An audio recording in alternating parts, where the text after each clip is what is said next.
Hope you all and your family members are safe and healthy during this difficult times of corona pandemic. The impact of COVID-19 on companies is evolving rapidly and its future effects are uncertain. The regulators all across the world are concerned about how company will be reporting the impact of COVID-19 in their businesses. Regulators are providing guidance as companies prepare disclosure document during this uncertain time. Several governments have also announced relief packages in light of evolving circumstances. However, actual impact will depend upon number of factors beyond company control and knowledge. The timely and the robust information is essential for functioning markets, and disclosure of COVID-19 related effects may be necessary. Therefore, the company should consider the need of COVID-19 related disclosures in their financial statement. Only then the investor could be able to make informed decisions. Hello friends, my name is Karun Nagpal. I am a chartered accountant, also an insolvency professional. In this video, I'll talk about the impact of COVID-19 on financial statements of Indian companies and the advisory issued by the Institute of Chartered Accountants of India in this regard. I would also like to thank CA Purnima Nagpal for helping me develop this video. Hello friends. The impact of COVID-19 pandemic will vary from industry to industry and from entity to entity. The impact will depend upon various factors such as nature and extent of business, connectivity within the entities and its geography. So my idea of recording this video is to talk about the COVID impact on financial reporting. Advisory for this has already been issued by ICAI. So in this video, we will first talk about the applicability of advisory issued by ICAI. Then we will proceed with each of the balance sheet line items and we'll discuss about the COVID impact on it. This advisory issued by ICAI is to be followed by entities to whom IND AS is applicable and also to be followed by corporate as well as non-corporate entities to whom accounting standards are applicable. So in India, we have two sets of accounting standard, IND AS and AS. So IND AS are basically convergence with the IFRS, and IND AS are applicable to all listed companies and all other companies with net worth of more than 250 crore. Rest all companies have the option either to go with the accounting standard or the IND AS. So let us start with the inventory now.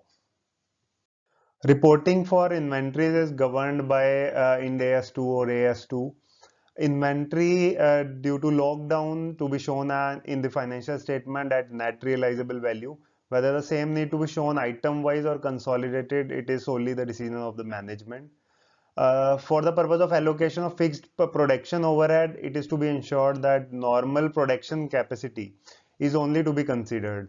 All the unallocated overhead that are due to low production in the epidemic situation should immediately be recognized as an expense in P&L.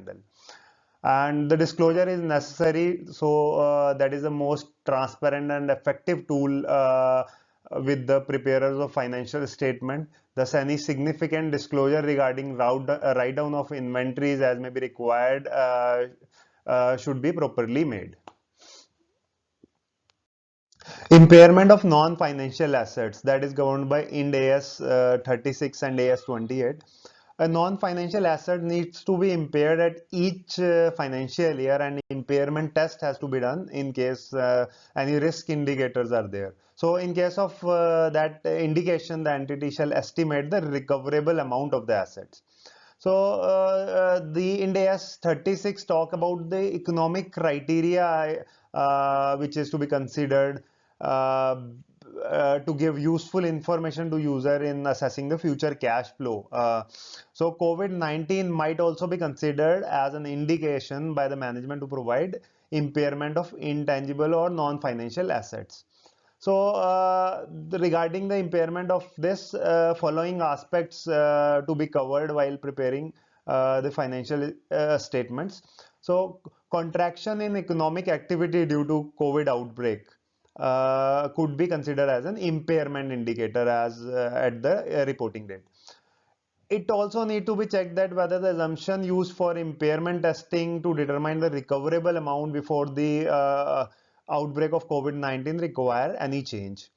So also to be checked whether the assumption used to determine the discount rate to measure the recoverable amount require any adjustment. The budgeted cash flow needs adjustment due to COVID-19. And lastly, it is to be checked that the market assumption that are used to determine the fair value of recoverable amount also whether they need reconsideration or not. So let us move on to goodwill, that is an intangible part. In case of goodwill, it is to be checked that due to COVID-19, are there any significant changes with an adverse effect in operation of cash generating unit to which goodwill is allocated, which require additional focus, attention while testing impairment as on the reporting date. It is also worth noting that depending upon the specific circumstances, reporting entity need to consider and provide detailed disclosure of about the assumption considered for bringing in the COVID-19 impact in their financial statements. Let's talk about financial instruments. Financial instrument is governed by IND AS 109 that correspond to IFRS 9 and recently been adopted by India from the period beginning April 2018. And this approach was introduced after the subprime crisis in 2008 to strengthen the accounting of this provisioning of loans. And for the companies with the net worth beyond 250 crores, this standard is applicable, and small companies that fall within 250 crore net worth, they are still following the Indian accounting standards instead of IND AS. So ECL approach is expected to consider forward-looking information, and it is measured based upon the probability weighted amount that is determined by evaluating a range of possible outcomes.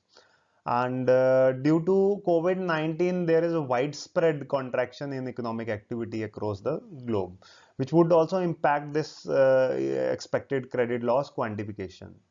So, following points need to be considered as in the advisory issued by ICAI before quantifying the ECL.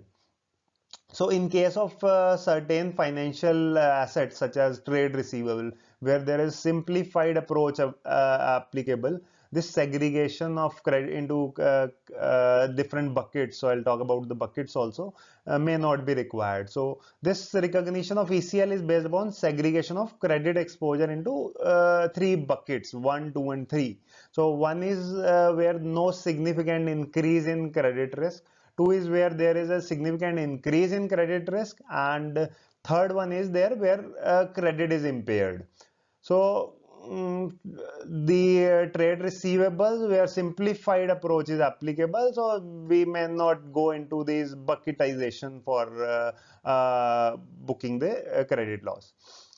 Adverse impact on business of borrowers or debtors may impact the credit risk parameters due to possibility of default by the party. So by this I mean that there may be situation of default wherein the borrowers may tend to fully utilize their undrawn limit and loan commitments. Also, the macroeconomic condition to be considered while measuring the ECL. Loan repayment, holidays, interest deductions, any benefits provided by the government to be considered. The impact of COVID-19 on various credit related aspects such as the methods, assumption, and information used in estimating the ECL, the policies and procedures for valuing the collateral needs to be disclosed. So in the net, everything has to be disclosed within the financial statement. In case entity is unable to assess the impact, and that has also to be disclosed in the financial statement.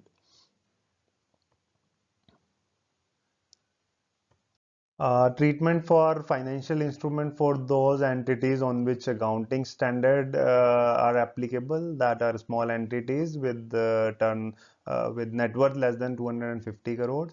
So for financial assets such as loan, trade receivable, AS4 to be complied.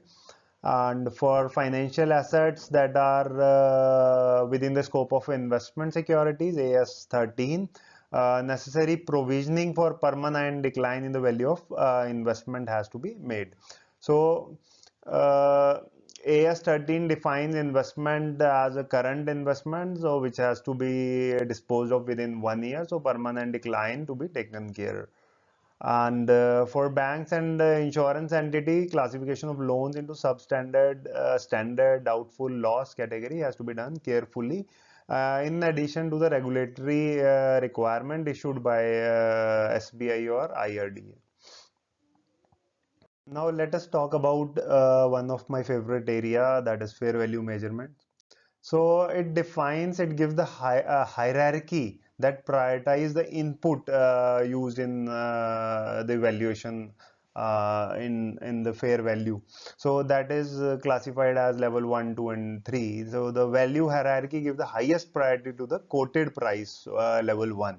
So that is unadjusted, the prices available in active market for identical assets or liabilities. Level 2 is again market observable, but that is basis on the similar assets or liabilities. So though that is the inputs are market observable, but there is slight adjustment to the market available data. Level 3 has the lowest priority in this hierarchy, that is arrived using the unobservable inputs.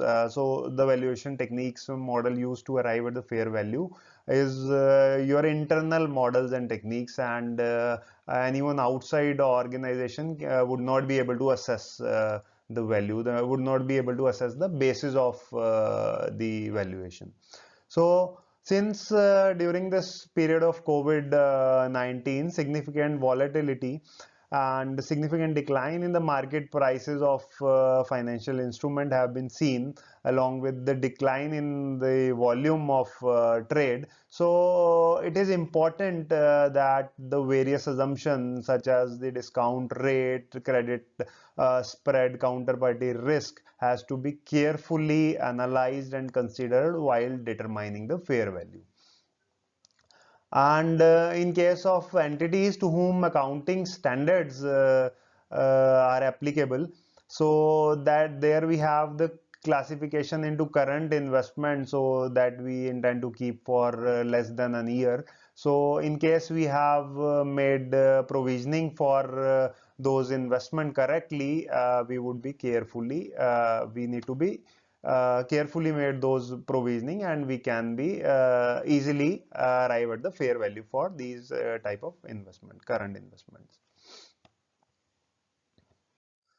Let us talk about hedge accounting now. So it is also governed by IND AS 109 financial instrument, and the standard permits a highly probable forecast to be a qualifying hedge item.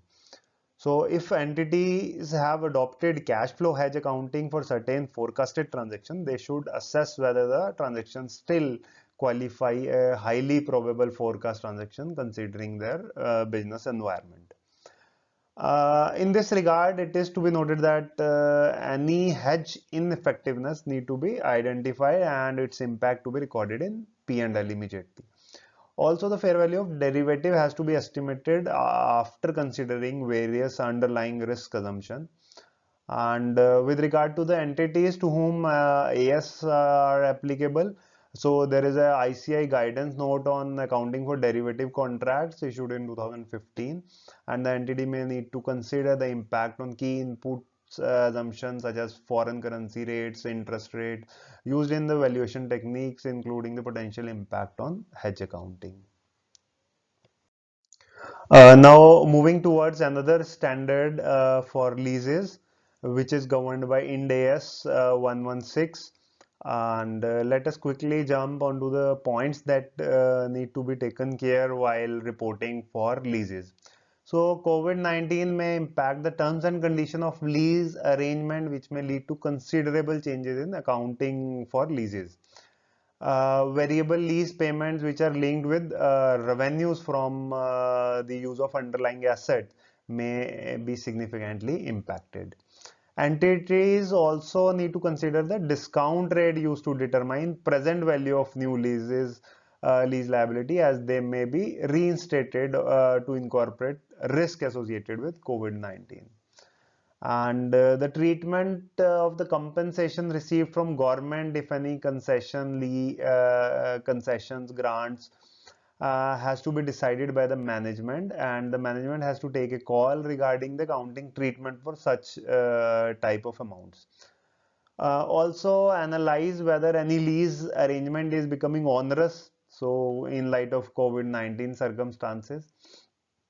And for those entities to whom AS 19 or 29 is applicable, so the discount rate used to determine the present value of minimum lease rental of new leases may need to incorporate risk parameter that has came into picture due to COVID-19.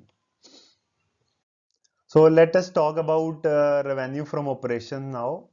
And due to COVID-19, there could be likely increase in sales return, decrease in volume discounts, and higher price discounts, etc. And the same has to be considered for estimation of revenue that is to be recognized in books of accounts. Entities also need to disclose the nature, amount, timing, and uncertainty of cash flow arising from revenue. And with regard to the entities to whom accounting standards is applicable, recognition of revenue could be postponed due to significant uncertainty of collection in view of COVID-19 circumstances. Also, AS 9 revenue recognition require entity to disclose the circumstances in which revenue recognition has been postponed pending the resolution of significant uncertainties. Let us now talk about provisions, contingent assets, and contingent liability that is governed by IND AS 37. So, in light of COVID-19 circumstances, there may be some contract which may become onerous as a result of increase in the material or labor cost. So, that has to be identified. And it also requires that asset dedicated to a contract to be tested for impairment before any liability for onerous contract is recognized. Also, the loss from imposition of penalty due to delay in supply of goods need to be considered in light with applicable, I think, in IND AS 115. In case of executory contracts, if the management is not able to assess whether the contract is onerous or not, same need to be disclosed. So due to COVID-19, proper disclosure has to be made for the provision for losses and claims. And IND AS 37 does not permit provision for future operating cost or future business recovery cost. However, the standard requires that entity should disclose the nature of the obligation and expected timing of outflow of economic benefits. Uh, Restructuring cost, with regard to this, the standard provides that the provision for such cost is recognized only when the general recognition criteria for provisions are met, and when there is a detailed formal plan for the restructuring and there is evidence that the entity has started implementing the restructuring plan. With regard to insurance claim, for insurance claim, entity may have insurance policy that covered the loss of profit due to this disruption due to COVID-19. And however, the claim should be recorded in books of accounts only when there is a virtual certainty of collection.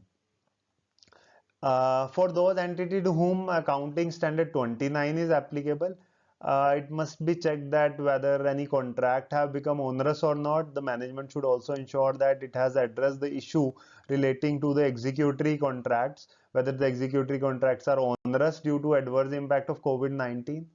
And lastly, in case of executory contracts, if the management is not able to assess whether the contract is onerous or not, the same needs to be disclosed.